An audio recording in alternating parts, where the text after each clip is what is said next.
En nuestro proyecto de material de ingeniería se buscó desarrollar, un material compuesto hecho de material de resina PLA reforzados con cascarillas de café. Adicional a eso también se buscó estudiar la viabilidad como alternativa sostenible.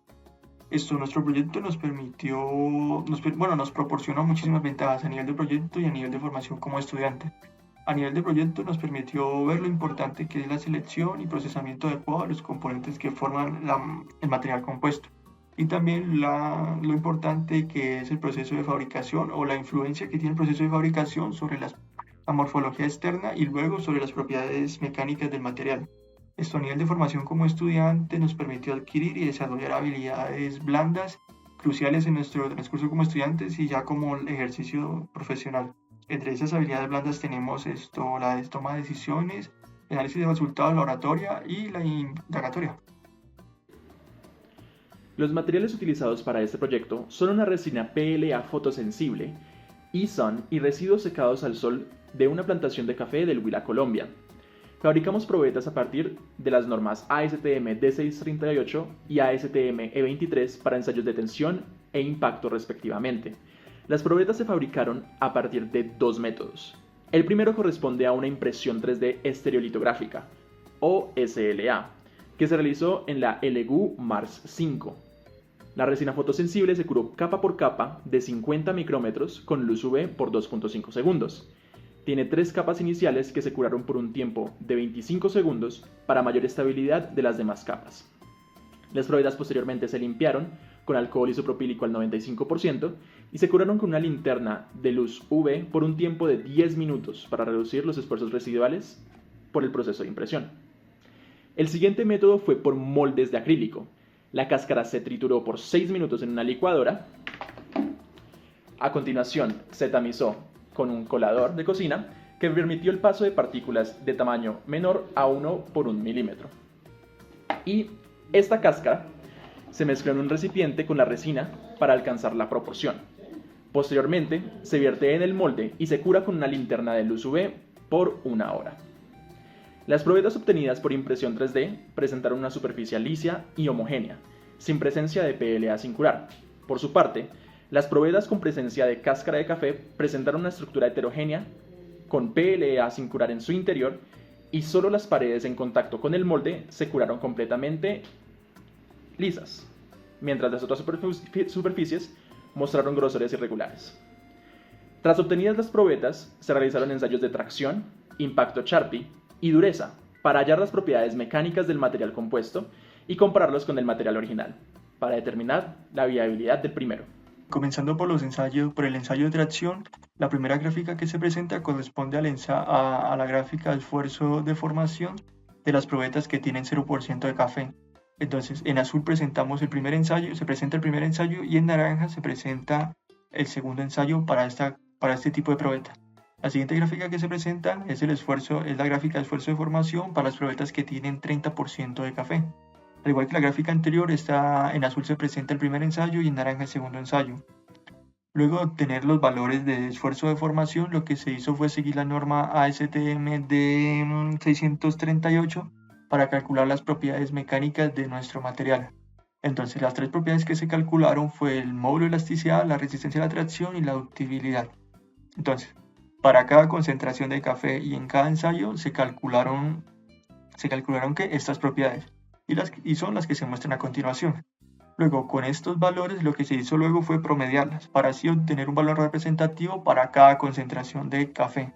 Entonces, para 0% de café se obtuvo que su módulo de elasticidad es de 3.039 gigapascales con una resistencia a la tracción de 26.66 megapascales y una ductibilidad de 0.915. En el caso de las probetas de 30% de café, se obtuvo que su módulo de elasticidad era de 1.612 gigapascales, su resistencia a la tracción de 2.815 y su ductibilidad de 0.149%. Pasando ahora al ensayo de impacto, al igual que el ensayo de tensión, se realizaron 2 ensayos por cada tipo de concentración de café.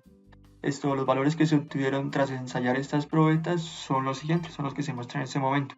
En esta tenemos la columna de energía absorbida, que es el valor dado por la máquina, el ancho de la probeta, la energía por unidad de longitud y el promedio de energía absorbida.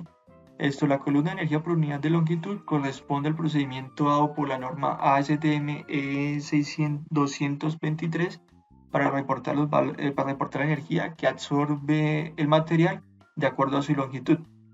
Luego de obtener estas energías por unidad de longitud, lo que se hizo fue promediar para obtener el promedio de energía absorbida de acuerdo a cada concentración de café. Entonces, para 0% de cáscara de café se obtuvo que el promedio de energía absorbida fue de 0.189 julios por centímetro. Y en el caso de la probeta que tiene 30% de cáscara de café, se obtuvo que absorbió 0.134 julios por centímetro. Visualmente estos resultados se muestran así, en una gráfica de barras. Bueno, pasando a los ensayos de dureza, se debe recordar que se realizó un ensayo de dureza llamado Choret-DET, que es específico para materiales poliméricos. Los valores que se obtuvieron tras realizar esos ensayos son los siguientes, son los que se están mostrando a continuación. Entonces, para una concentración de 0% de cáscara de café, se encontró que la dureza variaba entre 84 y 86. Para el caso de las probetas que tenían 30% de cáscara de café, encontramos que sus valores eran un poco más fluctuantes, variando entre 7 y 11 y 12 unidades. Lo que se hizo posteriormente fue calcular el promedio de estas durezas para obtener un valor representativo para cada concentración de café. Entonces, para 0% de café se obtuvo que la dureza en promedio fue de 85.167, y para las probetas que tenían 30% de café se encontró que su dureza en promedio fue de 9.750. Estos valores de promedio se muestran a continuación en la siguiente gráfica de barras. Tras obtenidos los resultados, analizaremos la influencia de distintos factores en estos. En primer lugar, los materiales. El PLA utilizado, al ser fotosensible, requiere una polimerización completa mediante luz ultravioleta, lo que presentó desafíos en la fabricación de las probetas con refuerzo. Por otro lado, la cáscara de café no fue sometida a ningún tratamiento previo más allá del secado, trituración y tamizado manual. Esta falta de tratamiento o tratamiento deficiente puede afectar la adhesión entre la matriz y el refuerzo.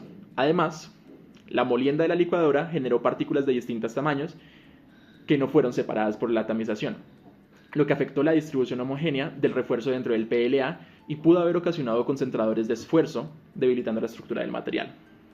Ahora bien, en lo que respecta a la fabricación, la impresión 3D SLA permitió obtener probetas homogéneas con espesores uniformes y sin presencia de PLA sin curar. La exposición uniforme a la luz ultravioleta garantizó una polimerización completa, asegurando un buen desempeño mecánico, algo que no se pudo realizar con el material de refuerzo, pues se formaba una capa de café que bloqueaba la cama de impresión para su exposición a la luz ultravioleta. Esta falta de exposición también se dio en el moldeo. No obstante, sin importar que aumentáramos el tiempo de exposición, no parecía afectar el curado interno del PLA.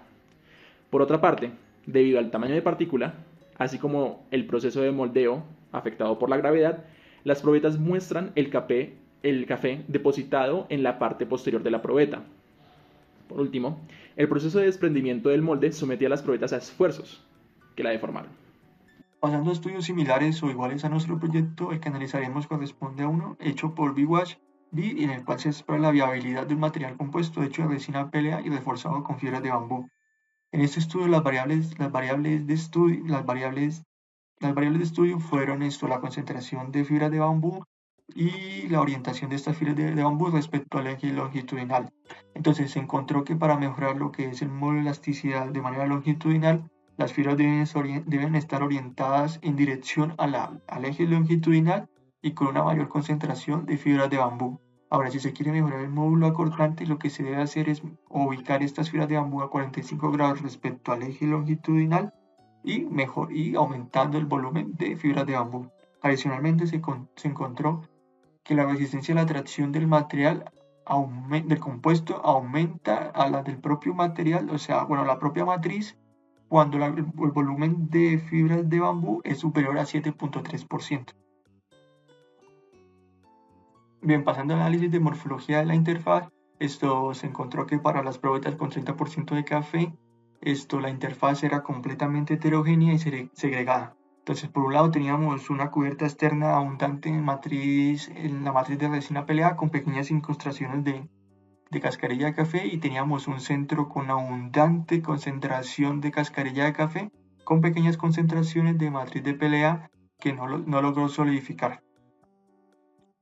Ahora bien, pasando al análisis de la superficie de fractura, comenzando por las probetas que tienen 0% de cascarilla de café, se encontró que esta superficie de fractura era completamente lisa, aproximadamente plana y perpendicular al eje longitudinal. Esto, para las probetas que tenían 30% de cascarilla de café, se encontró que su superficie era más irregular debido a la presencia de incrustaciones de cascarillas de café, pero bueno, también aproximadamente plana y perpendicular al eje longitudinal. Esta descripción corresponde básicamente a un tipo de fractura frágil. Esto lo confirmamos cuando vemos que cuando se investigó y se encontró que este tipo de material se comporta de manera frágil cuando los ensayos se realizan a temperaturas inferiores a la temperatura de transición vítrea. Entonces, nuestros ensayos fueron realizados a 20 grados y la temperatura de transición vítrea de la resina PLA es de 60 grados, lo cual nos indica que de manera, ¿cómo se dice? Que de manera efectiva nuestro material se está fracturando de manera frágil. Además, esto lo podemos ver con los valores de resistencia al impacto y con la morfología de la superficie de fractura, que es plana y de manera, bueno, en el caso de las probetas que tienen cascarilla, un poco irregular, y con las que no tienen cascarilla completamente lisa. En conclusión, la incorporación de un 30% de cáscara de café en la matriz de PLA resultó en una reducción significativa de las propiedades mecánicas estudiadas. Esto sugiere que, bajo las condiciones de fabricación utilizadas, la cáscara de café no actuó como un refuerzo efectivo, sino que generó defectos estructurales. Las probetas de PLA puro, fabricadas por impresión 3D SLA, presentaron una estructura completamente polimerizada, mientras las probetas con refuerzo de cáscara de café mostraron presencia de PLA sin curar. Esto indica que la luz ultravioleta no penetra adecuadamente en la mezcla, afectando la integridad del material, descartando el método de fabricación como viable en las condiciones ensayadas. La adición de cáscara de café como refuerzo en la matriz de PLA no mejoró la resistencia mecánica del material, pero pueden haber otras propiedades no medidas con mejores resultados, por lo que se sugiere seguimiento no solo mecánico, sino también en propiedades como la biodegradabilidad. Las propiedades mecánicas del PLA pueden aumentar según el refuerzo utilizado, como dicho anteriormente, lo que invita a elegir distintos materiales para aumentar propiedades mecánicas distintas, como fibras largas para la resistencia a la tracción. La cantidad de probetas analizadas, lastimosamente, no corresponde a la necesaria para determinar con seguridad la viabilidad o inviabilidad del material como compuesto, pero se recomienda edificar sobre lo exhibido para futuros ensayos. No obstante, este estudio nos permite identificar los desafíos en el desarrollo de biocompuestos con residuos orgánicos. Futuras investigaciones podrían enfocarse en mejorar la interacción de matriz-refuerzo y en analizar la biodegradabilidad del material en condiciones reales. Muchas gracias por su atención.